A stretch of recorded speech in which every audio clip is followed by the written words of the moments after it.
A lot of people get tripped up over setting expectation. When you're first starting out, it's very difficult to figure out where to draw lines, how to say this is the way that we do things when you haven't been around long enough to figure out that there's a way that you're going to do things and a way that you're not going to do things. So the first things that I would set in place are things like communication. You can run it through email, you can run it through text message, you can run it through the website, wherever it is that you are most likely to respond. If you don't reply on Facebook or Instagram or any of these other social channels, you can't figure out how to get it connected to your phone, that sort of stuff, then let people know that. I have seen where screen printers and decorators have had messages that have hung around for weeks on their social media platforms because they don't hang out there. You might be best to just post something that says, hey, we don't monitor this, give us a call on the phone. Another expectation that you'll want to set is by not replying to emails or text messages after a certain time.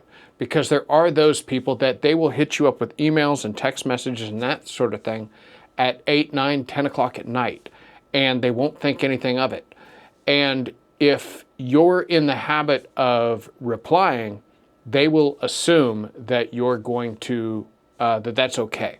So I used to reply all the time, every time, and I felt pressured to reply quickly. Now, if it's after 5 o'clock, I'll read it, but it had better be an emergency for me to reply. Otherwise, I just mark the thing as new and I'll reply to it in the morning. And I try to keep it within business hours. When people say, hey, how fast can you turn this around? A lot of the time we feel a bit of pressure to accommodate people, especially when we're starting out and we're excited and we're all ginned up and enthusiastic about helping people. But you'll find that some of the worst customers that you'll ever have in your life ask that. How fast can you get this done? They will use words like ASAP. And ASAP usually means to me that this is a bad customer. This is somebody that I'm going to regret saying yes to. So when people do show up and they say, hey, how fast can you get this turned around? I tell them, hey, my turnaround time is 2 weeks. The funny thing is, sometimes, a lot of the time, that is absolutely okay. When people hear 2 weeks, they go, oh, okay. For whatever reason, they word it funny, and they're not actually pushing you or testing you or trying to get one over on you. They just worded it funny. And I would say that most of the time, when they say, how fast can you get this done? They really just want to know when they should expect it to be done. So as you get rolling along, you're going to find that it's important for you to set expectation. This is how we do it here. When you go into somebody else's business, you expect for them to communicate with you. This is how we do it here.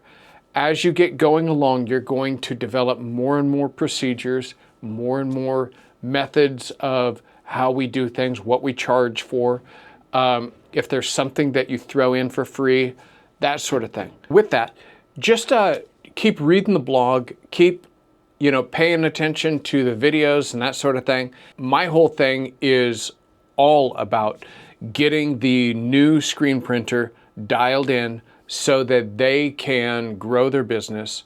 And that's all I am working on. I'm not trying to help somebody get their 5th auto or anything like that. I'm trying to help people that got their first manual press, that may have gotten their first auto. I'm trying to get that person so that they can take care of themselves, take care of their families, and take care of their customers, and build something that serves them. I've been doing this since 2010, and I can confidently say I've pretty well figured out everything that you can do wrong and the corresponding right way of doing things. So I'm Adam Funderburk, the owner of High Caliber Coaching, and I will catch you in the next video. Bye-bye.